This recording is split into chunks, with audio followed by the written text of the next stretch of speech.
हल चला रहे थे, महिलाएं कुएं से पानी भर रही थीं और बच्चे गलियों में खेलते हुए शोर मचा रहे थे।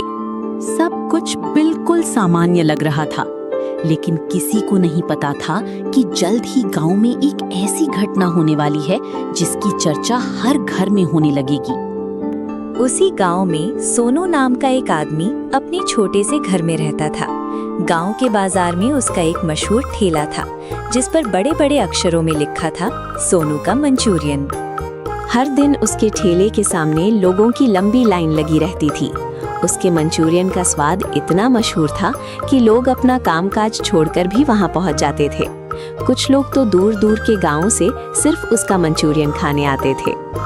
तभी एक आदमी गर्मा गर्म मंचूरियन खाते हुए बोला, वाह सोनू भैया, क्या मंचूरियन बनाते हो आप। मैं कल ही शहर किसी जरूरी काम से गया था। रास्ते में भूख लगी तो एक बड़े रेस्टोरेंट में जाकर मंचूरियन की एक प्लेट मंगवाई, लेकिन सच कहूं उसका स्वाद बिल्कुल भी अच्छा नहीं था। वो एक और निवाला खाते हुए बोला, कसम से वहाँ का महंगा मंचूरियन भी तुम्हारे इस छोटे से ठेले के सामने कुछ नहीं है। तुम्हारे हाथों में तो जैसे जादू है। ये सुनकर आसपास खड़े लोग भी हंसने लगे और सोनू की तारीफ करने लगे।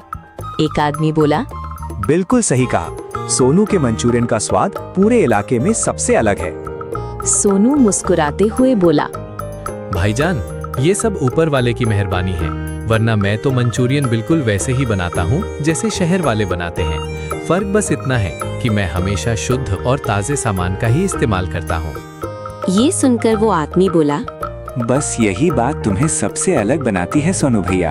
आजकल लोग मुनाफे के लिए कुछ भी मिला देते हैं, लेकिन तुम्हारे यहाँ खाने के बाद मन खुश हो जाता है। सोनू ने हल्की मुस्कान के साथ सिर हिलाया और ग्राहकों को मंचूरियन परोसने लगा। लेकिन उसी के कुछ दिनों बाद सोनू के ठेले पर कुछ ऐसा होने वाला था जिसने पूरे गांव को हैरान कर दिया। और जब लोगों को सच्चाई पता चली तो किसी को अपनी आंखों पर यकीन नहीं हुआ। उसी के ठीक 3 दिन बाद 2 अजनबी आदमी अकबरपुर गांव की ओर आते दिखाई दिए। दोनों गांव में पहुंचते ही सीधे चौपाल पर जाकर बैठ गए। वे आसपास के माहौल को बड़े ध्यान से देखने लगे। तभी उनमें से एक आदमी थक हार कर बोला, भाई, ये कैसा गांव है। मुझे तो नहीं लगता कि यहाँ अपना काम शुरू करना सही रहेगा। यहाँ के लोग तो साधारण से लग रहे हैं। क्या हम यहाँ अच्छा पैसा कमा पाएंगे। दूसरा आदमी मुस्कुराया और बोला, अरे भाई, गांव के सरपंच ने खुद हमें बुलाया है।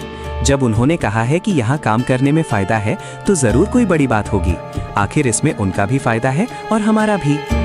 पहले आदमी ने हैरानी से पूछा, लेकिन सरपंच आखिर करना क्या चाहते हैं। दूसरा आदमी धीरे से बोला, फोन पर उन्होंने कुछ साफ नहीं बताया, बस इतना कहा कि अगर हम उनकी बात मान लें तो कमाई की कोई कमी नहीं रहेगी। ये सुनकर पहले आदमी के चेहरे पर भी मुस्कान आ गई। अच्छा, तो बात इतनी बड़ी है। फिर चलो, देर किस बात की, सीधे सरपंच के पास चलते हैं। देखते हैं आखिर उनके दिमाग में कौन सी खिचड़ी पक रही है। इतना कहकर दोनों चौपाल से उठे और सरपंच के घर की तरफ बढ़ गए। लेकिन उन्हें जरा भी अंदाजा नहीं था कि सरपंच की योजना पूरे गांव में एक नया बवाल खड़ा करने वाली थी। इधर सोनू के ठेले पर हमेशा की तरह काफी भीड़ लगी हुई थी। लोग उसके मशहूर मंचूरियन का स्वाद लेने के लिए लाइन में खड़े थे। सोनू भी बड़े उत्साह से ग्राहकों को मंचूरियन परोस रहा था। लेकिन सोनू को जरा भी अंदाजा नहीं था कि आने वाले कुछ ही दिनों में उसकी जिंदगी पूरी तरह बदलने वाली है। जो होने वाला था उसके बारे में उसने कभी सपने में भी नहीं सोचा था।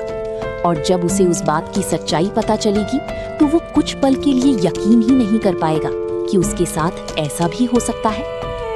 उधर दोनों अजनबी सीधे सरपंच के घर पहुंच गए। जैसे ही सरपंच की नजर उन पर पड़ी, वो मुस्कुराते हुए बोला, अरे मेरे जय और वीरू, तुम दोनों आ गए। रास्ते में कोई दिक्कत तो नहीं हुई ना।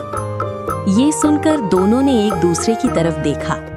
तभी उमेश धीरे से रमेश के कान में फुसफुसाया, देखो तो इस बूढ़े को कैसे पूछ रहा है कि कोई दिक्कत तो नहीं हुई।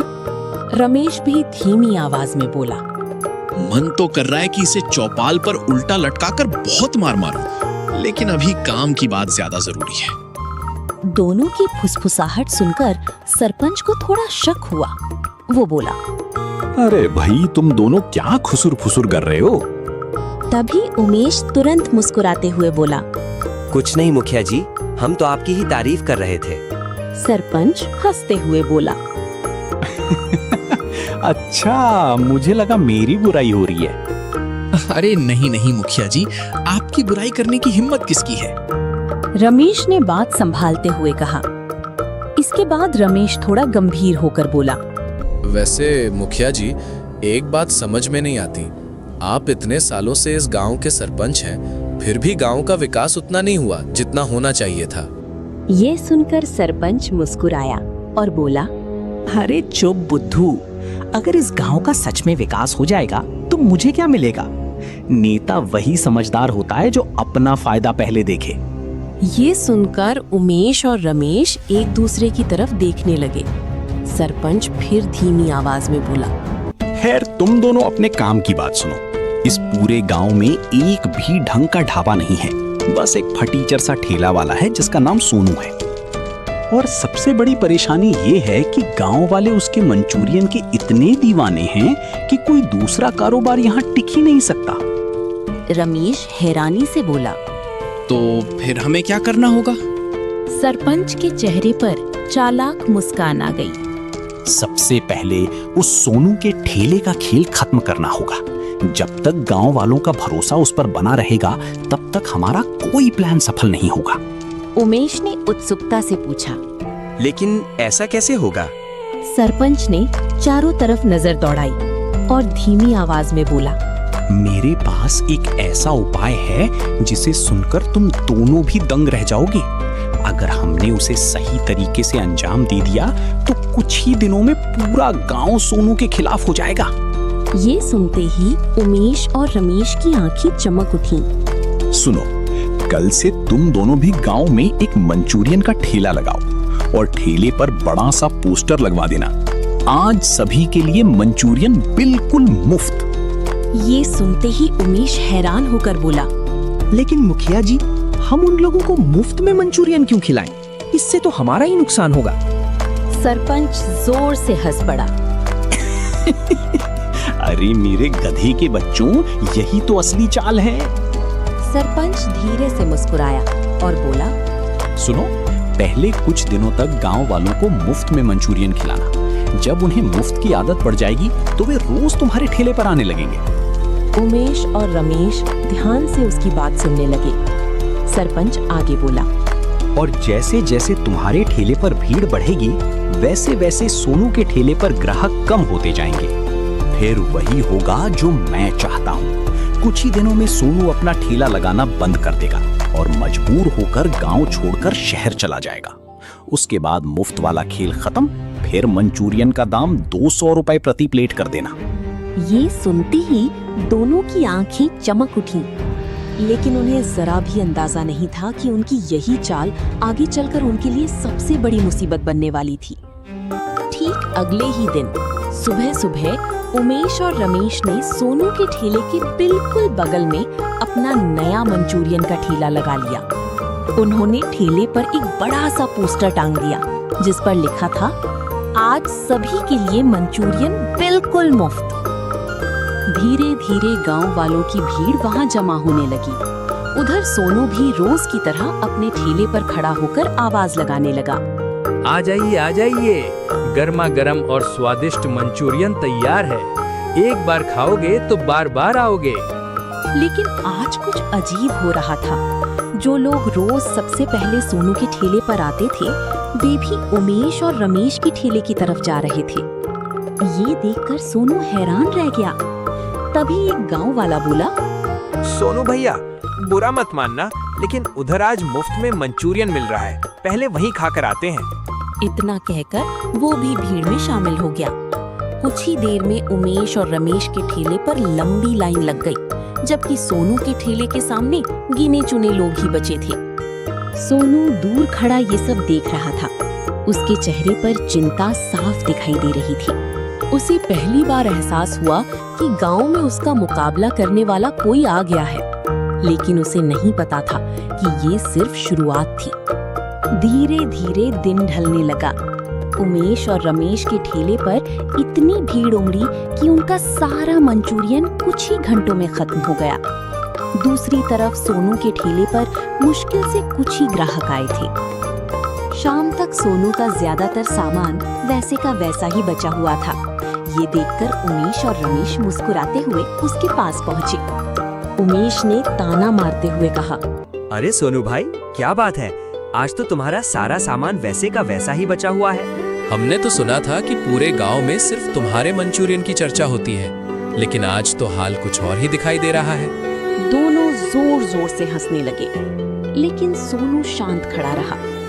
उधर दूर खड़ा सरपंच ये सब देखकर मन ही मन मुस्कुरा रहा था, क्योंकि उसकी योजना का पहला कदम सफल होता दिखाई दे रहा था। इसी तरह कुछ दिन बीत गए। एक दिन सोनू किसी काम से पड़ोस के गांव जा रहा था। तभी रास्ते में उसकी नजर उमेश और रमेश पर पड़ी। दोनों एक पेड़ के नीचे खड़े आपस में कुछ बातें कर रहे थे। सोनू को कुछ शक हुआ। वो चुपचाप पेड़ के पीछे जाकर उनकी बातें सुनने लगा। तभी रमेश धीरे से बोला, उमेश, कब तक हम लोगों को मुफ्त में मंचूरियन खिलाते रहेंगे? रोज इतना सारा सामान बांटने में काफी खर्च हो रहा है। उमेश मुस्कुराया और बोला, थोड़ा सब्र रखो। सरपंच ने कहा था ना, पहले गांव वालों को मुफ्त की आदत पड़ने दो, उसके बाद असली खेल शुरू होगा। ये सुनते ही सोनू के होश उड़ गए। अब उसे समझ में आ गया था कि ये दोनों मुफ्त में मंचूरियन क्यों बांट रहे हैं। कुछ देर तक सोनू वहीं खड़ा सोचता रहा। फिर उसने फैसला किया कि अब इन दोनों से सीधे बात करनी चाहिए। वो धीरे धीरे उनकी तरफ बढ़ने लगा। जैसे ही उमेश और रमेश की नजर सोनू पर पड़ी, दोनों एकदम चौंक गए। उनके चेहरे का रंग उड़ गया। उमेश घबराकर बोला, क्या तुमने हमारी सारी बातें सुन ली? सोनू ने उसकी आंखों में देखते हुए कहा, हाँ, मैंने सब कुछ सुन लिया है। अब मुझे पता चल गया है कि तुम दोनों क्या करने की कोशिश कर रहे हो। अब तुम दोनों की भलाई इसी में है कि पूरे गांव के सामने जाकर सच बता दो। हो सकता है गांव वाले तुम्हारी गलती माफ कर दें। रमेश घबराकर बोला, और अगर हमने सच नहीं बताया तो?